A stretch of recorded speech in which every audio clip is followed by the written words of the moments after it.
Well, hello, JSG story time. One more time, or again, and I'm done with conspiracies.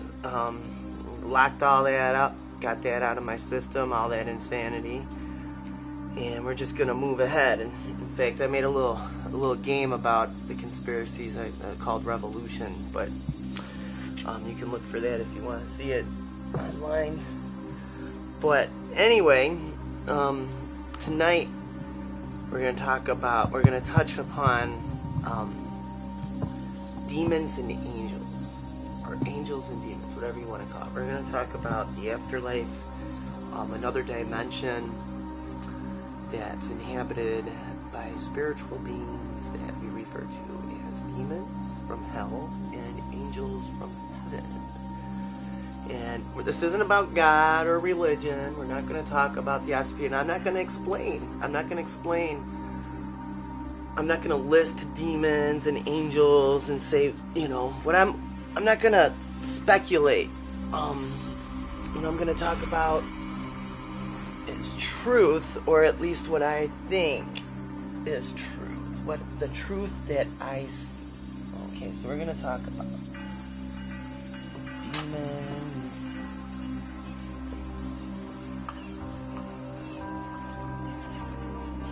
and angels. Did I do that backwards? I'm gonna write upside down. Alright. So, what are these things, first of all, right? Well, heaven and hell occupy the same space, okay? And heaven is just a state. There's states of being. So heaven is a state of paradise, while hell, or freedom, and hell would be a state of discomfort or damnation, really. Okay? So, we're talking about good and evil. Alright, with the demons being evil and the angels being good. And that's where it all gets confusing, because really, I don't believe in good and evil. Okay, in my personal experiences, good and evil, you have yin and yang, yin and yang, it's the balance of light and dark, okay? Alright, and yin and yang is Eastern culture, but here in America, the American Indians have ideas about good and evil too. And if you've ever heard of Grandmother Spider, have you ever heard of Grandmother Spider? No? Grandmother Spider is probably one of the oldest animal spirits from the Native American religion. And she's a spider. She's the grandmother. She's the matriarch of all the animals, of nature itself. And it's really neat because, she had 2 sons. She gave birth to the war twins. And she's a little spider. It's funny. It's cool. But she gave birth to 2 giants. One was fair-skinned and one was dark-skinned. One was fair-haired and one was dark-haired. One was good and one was evil. But they were twins, and they grew up together as brothers, okay? So they helped each other all the time. They helped each other, and they never fought, okay? They helped each other, and that's the balance of good and evil, of comfort versus discomfort, okay? Peace versus war, inertia versus action, So let's talk about this a little bit. Alright, so I've had personal experiences with both these things, with demons and angels, and it's funny, I won't talk about my stories too much. I've written about them and they're on Facebook, some of them, but it's I don't know, when we get into this subject, we get into things about, people think the wrong idea. They think about Satanism and devil worship and stuff.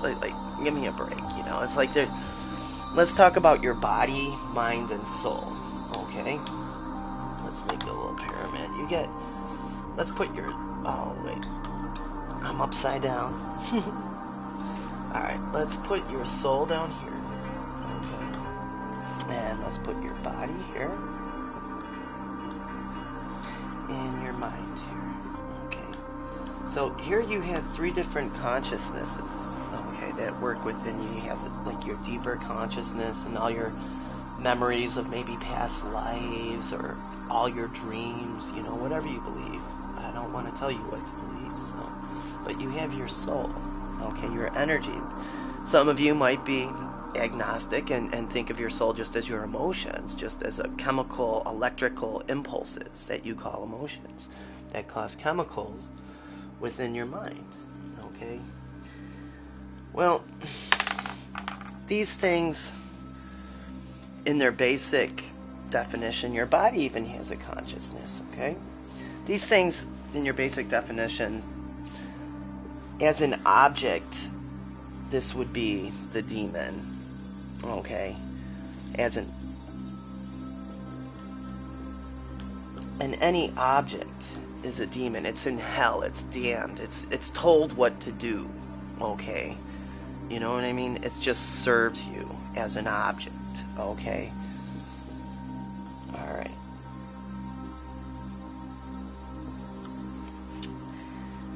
Now, your soul and your mind might work to a certain degree, or it might not work to a certain degree.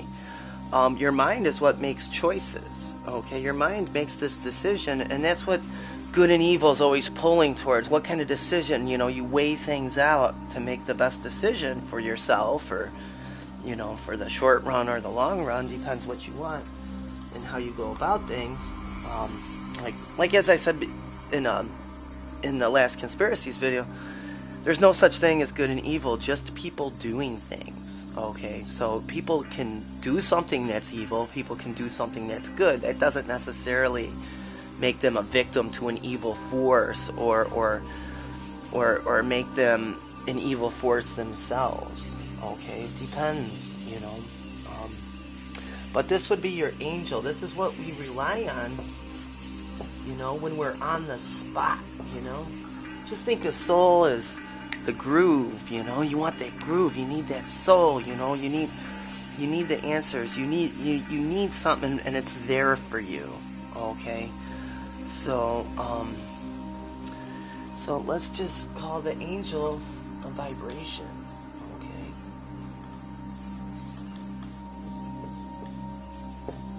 Now, in this dimension, we are all 3 of these things, okay?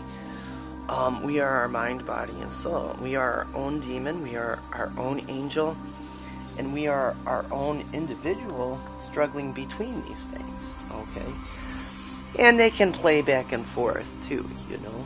For someone trying to figure out their own soul, the soul can become a riddle, you know, to the mind, and can become a, you know, whatever, alright? But this is just where I'm going, and I'm gonna go back to the Conspiracies 3 again, and some of the things that I was talking about with Ragnarok and other dimensions. And let's say there is another dimension that is inhabited by demons and angels, which I truly believe there is. I've seen ghosts, I've encountered angels, I've encountered demons. When I was little, I summoned a demon that I found an old medieval script with a Latin summoning, and I come from a very impoverished family. We were very poor, and I summoned a demon to get money for my family. I was very young, and it's haunted me ever since, actually, and some of the friends that helped me. But is that demon necessarily evil? I'm not sure. I've come to get in a relationship with the whole thing, the whole spiritual configuration, and I'm starting to think that there's darkness and there's light, okay? And in my conspiracies, I talk about light as a quasar or a oneness, okay? And I talk about science, okay? And I talk about light, okay? So here we have the oneness, okay, which most people believe God. When you talk to them about God, you know, as if they're not devout in some religious organization, if you talk to them philosophically about God and what God is, most people will tell you it's nature's oneness, that it's the oneness of everything, and that everything is love. And as I said in the conspiracies video too, love is the most powerful force in the universe. Okay, so if demons are actually out for power, love is the most powerful thing. So therefore demons must have love to exert any power. Okay, so we can't just use the word demons and say demons are evil by nature because it's what they are. You're giving life to hate when there's really no such thing. Okay, there is, but it's a concept. It's not an entity of, you know, and that's what I'm going to talk about. These are actual entities, okay? You have darkness. Okay. It would really suck to be the oneness of everything because you would be alone, first of all. It would really suck to be God and the oneness of everything because you would be alone. Okay, and there would be nothing to do. Okay, well, except understand yourself, right? But that would get boring, you know, if you were all by yourself, all right? So, there's another thing here. There's darkness in the universe. It's a vortex. Okay? Quasar, vortex. But here we have magic. And the vortex keeps the oneness happening and unhappening. It keeps spinning so that it has somewhere to go and something to do.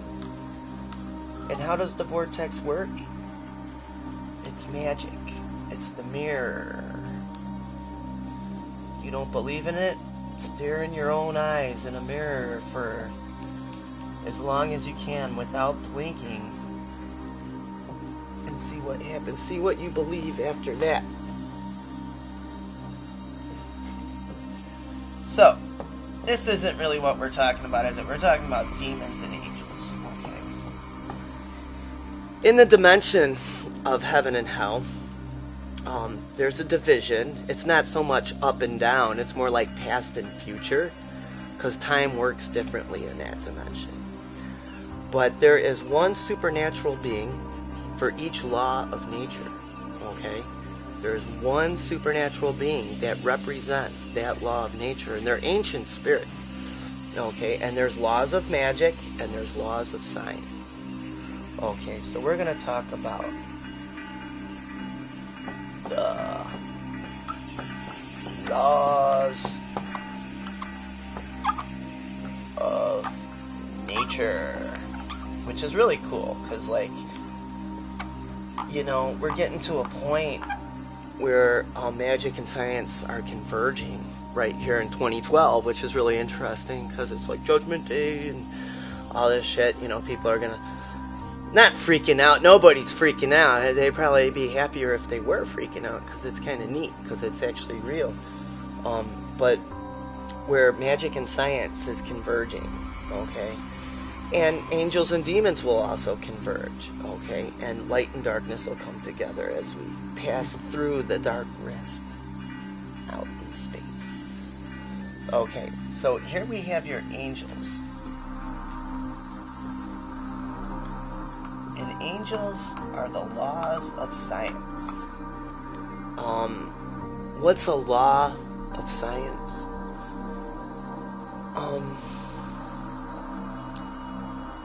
Nature is balance, and there's a balance of nature that has to be preserved, and you can't undo that balance without breaking a law. Okay, you're not going to levitate. Okay, you're going to build a machine to do it. Okay, you're going to do a hovercraft. You're going to build a fan, right? Like they have those hover boats, right, that float in the desert, right? You ever hear of those? Those boats, those like inflatable canoes that you can drive around. They got the fan on the bottom and the fan in the back. So, you know, right there, you put this thing together, you have a machine that you're using, okay? You put work into science. Everything leads to something, okay? Because it's proven. Everything is proven. In magic, things don't have to be proven. It's like it's a shortcut, okay? You have the demons, but it's no shortcut. Magic is no shortcut. You would say magic is a science. No, these things are interchangeable, but they're not, okay? It's energy. It's the use of nature. And it's not so much morality.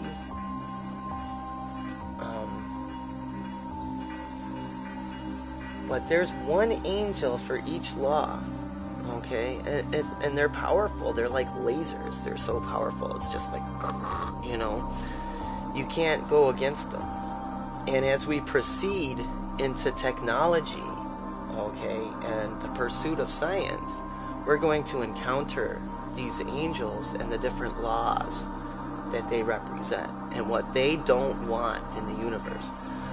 Such as, you see, there's demons, oppressive use of love. In my Conspiracies 3 video, for some reason I said oppressive use of Moloch. That was insane. I didn't mean to say that. I meant to say love. There will be no oppressive use of love by the establishment. The global system will not be able to use love as an oppressive force. Okay? Because if they do, things will break. Okay, because that's how these things work. That's how these demons and angels will work. And things will break, you know. Machines will break. People's minds will break. It's I'm talking crazy. You see, I'm not talking about Saint whoever or Prince of whatever, you know, because those are stories in the other dimension. I believe the demons and angels come together as friends. They understand each other. They know their purpose in the universe, and that they're not out to get each other, you know. They're not out to war with each other. They're not out to take each other over, but they just know their place in the universe. And they go through a transition. A demon who can understand himself completely will cross over, and the magic becomes a science, and the demon will actually become an angel. An angel will take that law to the limit and fly through the universe, okay? It'll fly through everything with that law. And it's funny, they'll get lost, they'll end up in all these, you know, questioning, and they'll start to understand that God allows the laws to be broken, that there's reasons, you know, to explore, you know, that and that the angels will actually cross over into the dark side. And in that dimension, the demons and the angels evolve, okay? As they cross, they can go, they can meet, they can turn around, or they can cross over, okay? And that's the forces that we're dealing with, because we're actually leaving an age of science and we're entering an age of magic. In the age of Aquarius, science and technology will be so commonplace that there'll just be this electric fuel that runs through everything, and magic will be available for everyone in the age of Aquarius. Okay, so it's all about individual will, and you know, this starts the new age. Okay, but we got to get through Ragnarok first, and it's gonna be not so much a battle between demons and angels, but pretty much where they come here, they realize our dimension as a part of their interface, okay? And they cross over with our dimension, and they're going to, based on our own interpretations of good and evil and our relationship with nature and how and where we've been as far as abiding to the laws of nature and concerns to science and magic, what kind of effect where we fall in to their interaction as they cross over this midpoint, okay, which we know as 2012. All right. Now,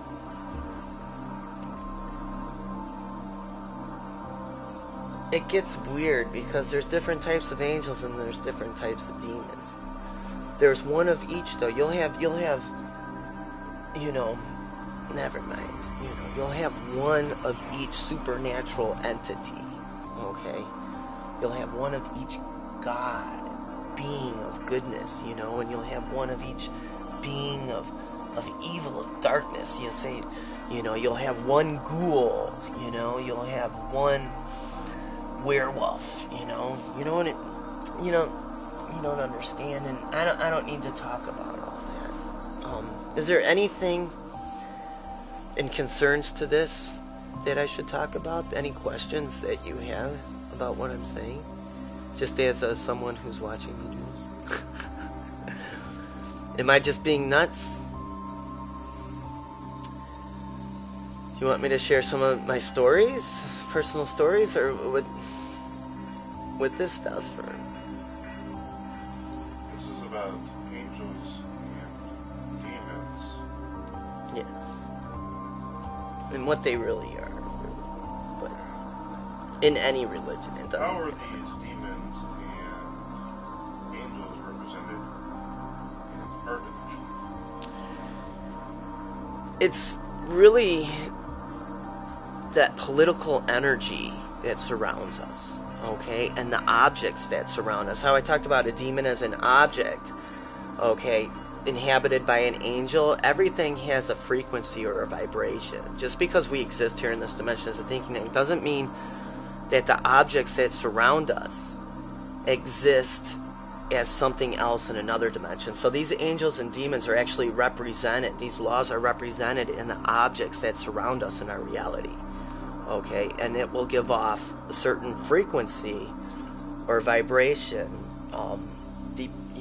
depending on our own standing within. You see, I think our dimension's kind of neat because I as I said in the Conspiracies 3 video, I believe our dimension is a type of fiction. Each dimension is a fictional reality, okay, and ours is love and romance, and then they all come together, they all coexist, on different planes to create reality. And I believe that ours is love and romance, and part of that love and romance is the freedom we have as human beings to break these laws. I don't think these laws can be broken in any other dimension. I think this is the only dimension where we can break these laws, where we can split an atom and possibly destroy the entire multiverse by doing so. I think, is only available in this dimension. Is that crazy? Does that answer your question?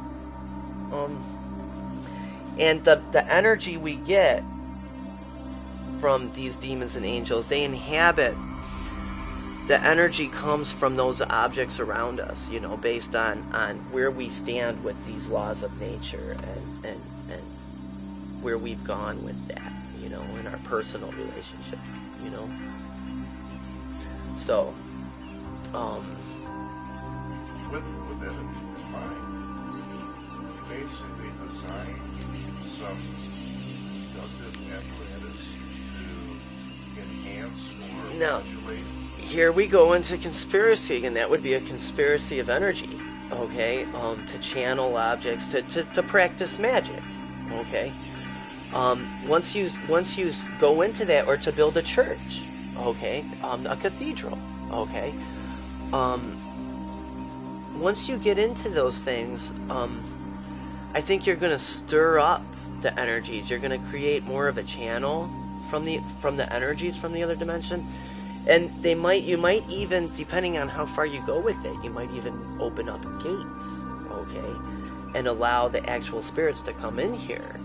And they might give warnings. They might try and put you on track. The angels will tell you what's up. It might be a little intense and mysterious and very cryptic. But the demons might just come in and do experiments and kick your ass and claim your soul. They might, They might be up to experiments, okay? And it's actually our planets and moons. This is another concept. Like, if that other dimension is an afterlife, and we go to heaven or hell or whatever, and hell might be cool, okay? It might be cool. It might just be cool, man. You know, like, I'm a critter, you know? Like it might be fun, you know? Either both of these. And you know, even being an angel might not be fun because you're so powerful, you know? And everything's at peace and you can't use that power, you know? It's like no fun. You want to go to war because you have so much power. Okay, so it's just kind of like, you never know what these things are, okay? You know, until you're dead, you know? But angels have been known to come here and give warnings and omens, and they try and help people, where the demons come in and they try and claim things. They're up to experience. They both teach, and that's the funny thing. They're both teachers when they come here, you know, in one way or another. Time works different in these dimensions, I think, and you know, what stage, you know, how messed up the law is, like, where the demon's at. Like, he hasn't learned who he is, so he turns around. Okay. He's learned who he is, but he's scared to go into the light, so he stops here to meet his counterpart, who's the angel. Okay. And then what happens? They might fight. They might laugh. Their fight might be an arm wrestle. You know, something similar to that. It might be in the name of fun, rather than, you know, for the experiment and a reason for the angel to use its power. Okay? So they might just have fun with that. Okay? And just see what happens. Okay? They might get along. Who knows? They might even make love. You never know. And here, what happens as a result from this, I think, is either they'll cross over or turn around. And I think we're going to see this when this takes place in that other dimension for 2012. I think we're going to see this take place closer to the winter solstice. Our souls are going to realize that things are changing around us constantly, that creation is going a little haywire, that reality is changing before our soul's eyes, and we don't even realize it. You know, we're going to see objects change with our third eye. We're going to see a cube become a sphere. You know what I mean? But in our mind's eye, it's always been a sphere. Okay? But to our third eye, it was a cube a second ago. You know what I mean? And that's it's not Judgment Day, because I think it's Ragnarok. And I repeat this because, you know, it's cool to think about. It's rags and riches to rock and roll, you know. We're leaving one era where it's rags and riches, where there's people in rags and there's people in riches, you know. And that's given us the romantic situation to break these laws. And I think these laws have been broken, and I think we've built ourselves a pretty fucked up industrial dungeon, and for all we know, we're already dead, that we've all died from pollution and nuclear war, and that the only thing that's keeping us alive is creation these days. It's quite possible, you know. So maybe it's not possible because we want to believe in reality and everything, but it's a neat thing to think of, because, you know, why not dream? You can't kill love, and you can't kill your dreams, you know. You can't kill love, you can't kill your dreams, because, you know, even people who think they're evil, come on, they're not anti-love. They're loving something. They're loving that feeling of being evil, you know. So there's love there, you know what I mean? But to dominate and oppress another individual, you know, I mean, there's certain laws of usage of these things that need to be abided by. And if we don't abide by them, we might get caught in the crossfire. We might be left out. Okay? We might get hurt or go crazy. We might have some kind of cosmic revelation. Okay? And that's 2012. And demons and angels. I believe angels are coming from the future, that the light is the future, and the angels are flying from the future, and they will pass through us and go into the past. And as they go into the past, it's funny, they become what we've called magic. They become the gargoyles. They become the Sumerian genies. Okay? And it's funny, because they will become, as they fly from the future into the past, they take shape as objects. And they're so weird and powerful that we've called them demons. And as we go to solve those demons, we end up with angels. So, I don't know. What is a genie? Is it a machine? Is it a virtual reality?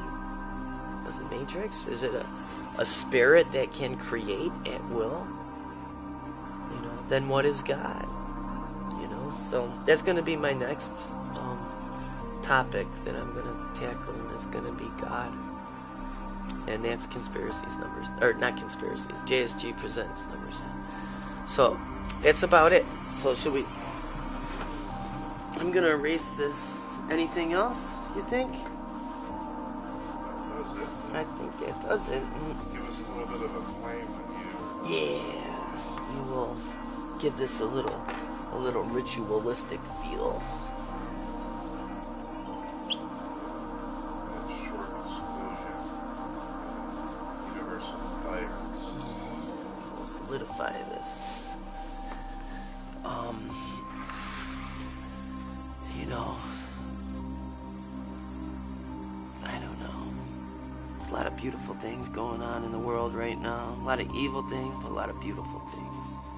But I just think, you know, people shouldn't judge each other, you know. If people understood each other and just kind of understood love and what love is, you know, and just let people do what they want to do.